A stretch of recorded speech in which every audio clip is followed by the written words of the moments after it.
달송달송 생활법률 시간입니다. 정확한 법률 지식은 물론이고요, 다양한 판례들로 생활법률을 쉽고 명쾌하게 풀어드리는 시간입니다. 자, 이 시간에 함께해 주시는 분이죠. 더선 법률사무소의 선동인 변호사와 함께합니다. 안녕하십니까? 네, 안녕하십니까? 자, 오늘은 어떤 내용을 준비를 하셨나요? 네, 지난주에 반려동물 관련 법률 관계를 말씀드렸는데요. 네. 오늘도 지난 시간에 이어서 반려동물 관련 이야기를 드려볼까 합니다. 예. MC님도 반려동물 키우시죠? 아우, 두 마리 있죠. 네. 혹시 변호사님도 키우나요? 네, 결혼 전에 강아지를 집에서 키웠는데요. 아, 그래요? 지금은 네. 아이가 어려서 못 키우고 있습니다. 예. 나중에 아이들이 조금 더 크면 같이 키우고 싶네요. 예. 그래서 오늘은 동물을 키우시는 분들이 특히 조심하셔야 할 그런 문제를 하나 더 준비해 아우, 왔습니다. 조심해야죠. 예. 네, 지난번에 목줄 이야기를 드렸는데요. 네. 기억하시죠? 예. 이건 다른 사람을 보호하기 위해서도 꼭 필요하지만 사랑스러운 동물을 보호하기 위해서도 꼭 필요한 것이라 할 수 있습니다. 예. 좀 더 깊이 한번 들어가 볼까요? 어떤 내용입니까? 네, 강아지 키우시는 분들 반려동물과 산책을 많이 나가시죠? 예. 가끔 횡단보도를 지나거나 골목길을 갈 때는 어쩔 수 없이 차와 마주칠 수밖에 아유, 없게 됩니다. 그래서 목줄을 항상 합니다, 저는. 예. 같이 이렇게 건너보면 불안불안도 해요, 사실은. 예. 네, 맞습니다. 그래서 오늘은 반려동물과 관련된 교통사고 이야기를 드려볼까 하는데요. 예. 작년에 울산에서 있었던 사건입니다. 주인을 따라 횡단보도를 건너던 개를 차로 친 사건이 있었습니다. 예. 차량은 수리비가 400만 원 정도 나왔다고 하고요. 강아지는 치료비가 500만 원 정도 나왔다고 합니다. 비싸죠. 횡단보도에서 난 사고이기는 하지만 더 큰 문제는 이 강아지 주인은 목줄을 하지 않고 횡단보도를 지나던 중이었다는 것이었습니다. 아유, 예. 목줄을 안 하니까 이런 사고가 나지 않겠습니까요? 목줄 꼭 해야 됩니다. 결론은 어떻게 됐나요? 네, 결론은 쌍방과실로 판결이 났는데요. 예. 1심에서는 차주의 과실이 더 크다고 보아 차주가 60%, 견주가 40%의 책임이 있다 이렇게 보았습니다. 네. 도로교통법에 따르면 횡단보도에서는 일단 멈춰서 주변을 살펴야 하는데요. 이런 책임을 다하지 않은 차주의 책임이 더 크다 이렇게 본 것 같습니다. 예. 하지만 견주의 경우도 목줄을 채우고 개를 시선에 두고 있었다면 이런 사고를 막을 수 있었을 것인데요. 예. 판결을 보면 자신이 앞서가고 개가 따라오는 상황이었던 것 같습니다.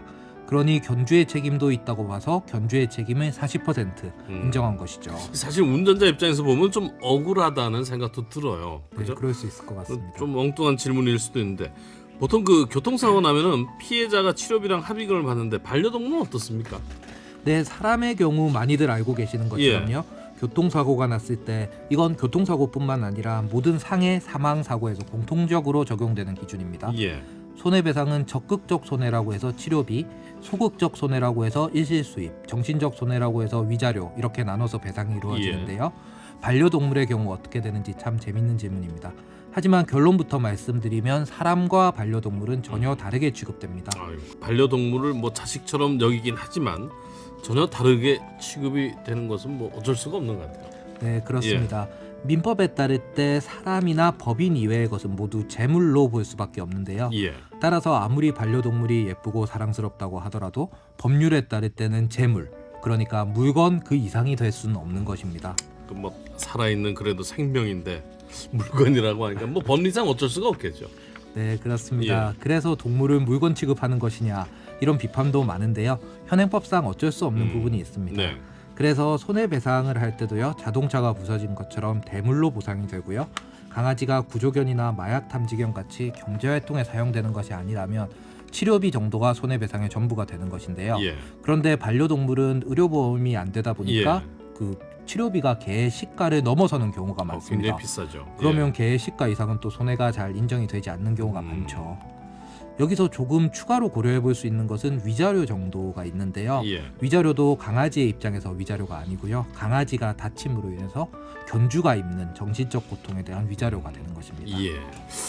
뭐 한편으로는 당연한 얘기인 것 같기도 한데 또 선뜻 뭐 수긍하기가 쉽지 않은 부분도 있고, 이로 인한 문제가 앞으로 이 키우는 인구가 늘어나면 날수록 계속 발생되지 않겠습니까? 네, 그렇습니다. 이런 사고가 자주 발생하기도 하는데요.